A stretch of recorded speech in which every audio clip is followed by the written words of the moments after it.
Hello, ladies and gentlemen. I am the Omni viewer, and I'm here to fulfill one of my Patreon requests.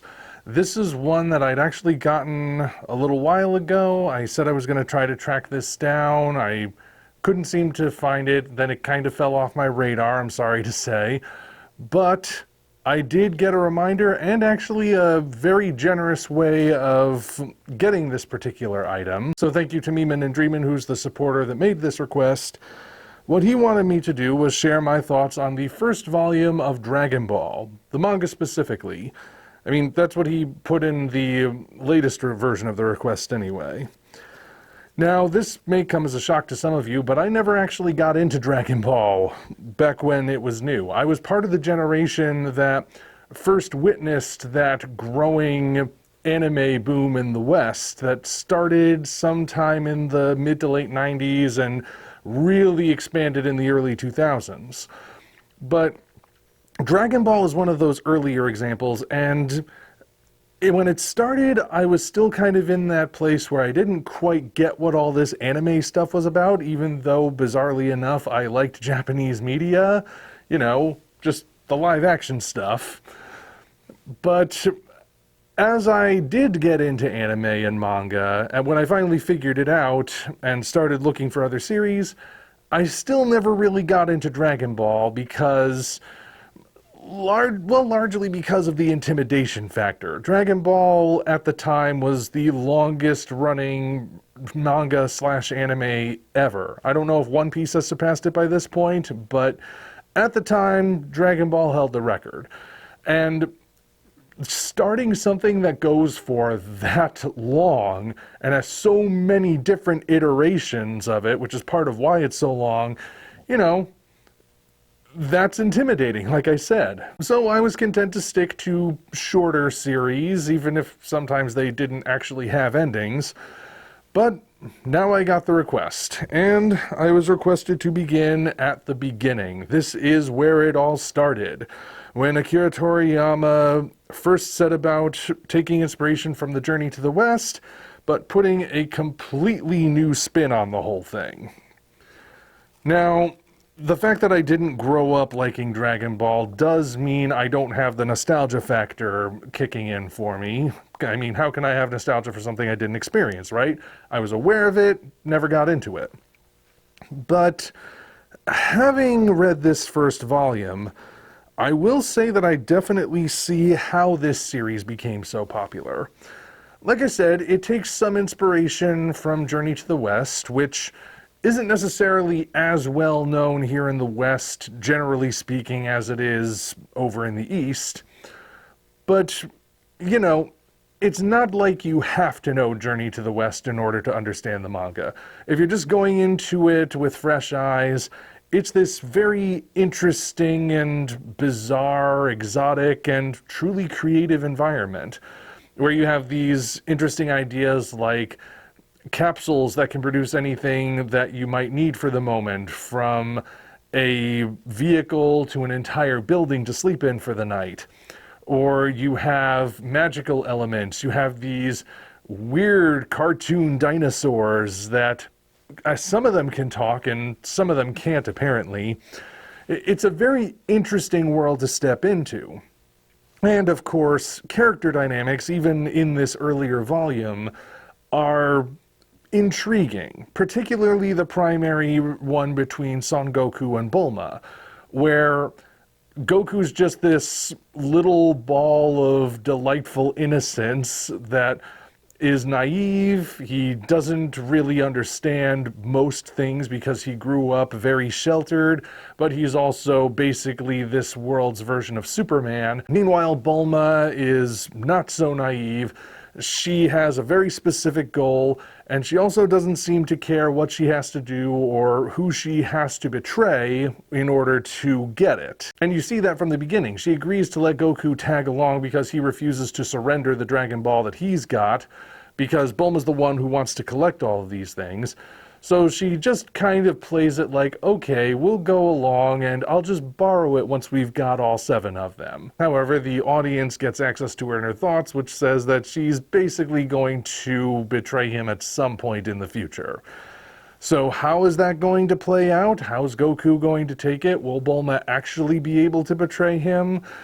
You know, when it all started, these were intriguing questions that I'm sure a lot of people did want to see play out. These days, of course, Dragon Ball's gone through so many iterations, and they have in some ways strayed very far from this initial idea. But getting back to the beginning, where it was far more straightforward in that regard, it's not bad. And of course, the more characters you bring in, either briefly or to become recurring characters, the more intrigue comes along, because they're all going to have their own motives. They're going to throw in these new little wrinkles that the characters will have to overcome. But no single character at this point is a clear-cut villain. They're all pretty much in the vein of, you know, they each have their own goals. Some of those goals are definitely going to conflict. You don't necessarily think it's contrived, though, when a character they were just fighting ends up tagging along and becoming perhaps an unwilling ally, but an ally all the same. Two things did surprise me about this first volume. The first was that I wasn't expecting it to lean so heavily into fan service, at least not as much as it did. Now, I guess we may as well address the elephant in the room before I say another word about that. The characters in Dragon Ball are teenagers because the series itself is aimed at teenagers, and this means the fan service is also going to involve teenage characters. Now, there are different standards over in Japan. I'm over here in America, so those standards do not apply to me. And I will say that as an adult man reading this, the fan service doesn't actually affect me that way. You know what I'm talking about. I am trying to at least make sure that I'm not saying something that could get this video memory hold. The thing is, though, the way it's depicted, I will at least say this, it's not contrived. Like, it's not like they suddenly cut to a scene where this sort of thing can happen just to have it happen, or the circumstances leading up to it are completely ridiculous. Toriyama, at the very least, did find ways to have these moments feel natural to the story, like you can see the cause and effect as it's going along. Does it need to be there? Probably not. I mean, in some cases it is kind of a plot point, but, you know, at the same time, like I said, this was originally aimed at teenagers. Whether or not that's appropriate is perhaps a completely different discussion that I don't think I'm ready to delve into here. But all the same, that did kind of catch me off guard, that there was that much of it in just this first volume. Another thing that surprised me is how quick the story moves. Like I said, Dragon Ball is one of the longest running series ever. This original version takes up how many volumes? I don't even know. But I figured at the beginning, after reading the first chapter, okay, Bulma's got a Dragon Ball, that's what started her on this quest. She reaches Goku, he's got his Dragon Ball that he refuses to give up, so they pair together. So that's 2 between them. They have to collect 7 of these things in order to get the results they want. So they've got 2, it's probably going to be a while until we see the 3rd. That's what I thought.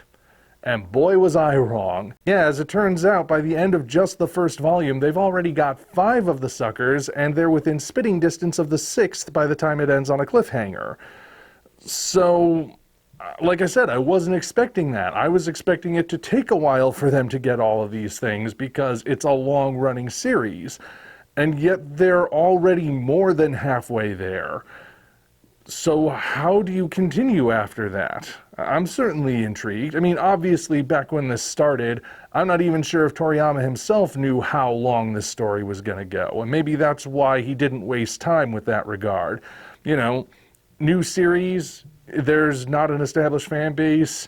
If the company doesn't like it that's publishing it, they can cancel at any moment. So he probably was thinking, okay, I've at least got to make some progress and get to a point where if they do pull the plug on me, I can at least wrap it up quickly. Or maybe that's not the case. I really don't know. I'm just speculating. But I am wondering, is this the point where the padding begins? Because if they're already this close to getting all of the Dragon Balls, and that's the main point, I mean, that's what the characters started out to do. It's the title of the series and everything.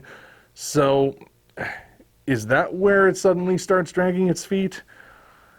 Again, I'm not entirely sure. All I can say is that I'm surprised. I'm not saying that the story feels rushed, mind you. I'm just saying it moved a lot quicker and they made a lot more progress in a short amount of time than I was expecting out of them.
Alright, so part of the idea with this being a request was that if I started Dragon Ball and I liked it, maybe I would continue at some point.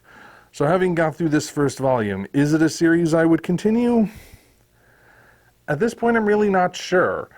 I do understand it better. I do understand the appeal. I understand the intrigue, the creativity of the world and everything. And I like the way things play out. I mean, I almost forgot to mention, out of nowhere towards the end of this volume, there's an Ultra 7 reference, and I'm sure that character is going to be important at some point. Right now, it's just random, but you know, if I were reading this for the first time as a kid and I knew about Ultraman and Ultra 7 and everything, and I saw that come out of nowhere, I would definitely want to know where that's going in Volume 2. But that would have been at a time where the series was new and I didn't know how much more there was. I think that intimidation factor is still very much in play with me because, again, as much as I understand the appeal of Dragon Ball, having finally sat down to experience it in its earliest form, I'm also still in that stage of knowing there's so much more ahead of me. You know, it's kind of like when I first wanted to get into Doctor Who and I was thinking, well, it's been running for how many decades now, and I don't know where to start. Oh, well, there is New Who. That seems like a good enough place to pick up, and it's still going. Of course, if I were to do that now, I would also be going in with the knowledge that the most recent seasons are, well, infamous. And, yeah, that would also probably be a deterrent. But this isn't about Doctor Who, this is about Dragon Ball. So, I don't know. I do understand the appeal at this point. Would I at least continue this original series? It's possible. But again, I do still feel that intimidation factor at play where that would be so much to go through. And I'm not opposed to going through that much stuff, but it's a lot. And like I said, it can be intimidating. But, you know, at the same time, I get it now. I spent years not fully understanding what the appeal of Dragon Ball was all about. I knew about its reputation in all its different forms, from the good to the bad. But now I finally do understand it from a better perspective. And that's all I can really say at the moment, having only read this first volume. So there you have it. My thoughts on the first volume of Dragon Ball. And also kind of my thoughts on Dragon Ball as a whole. Will I be able to expand on that later? We will see. Until such time as we meet again, this is the Omni Viewer signing off.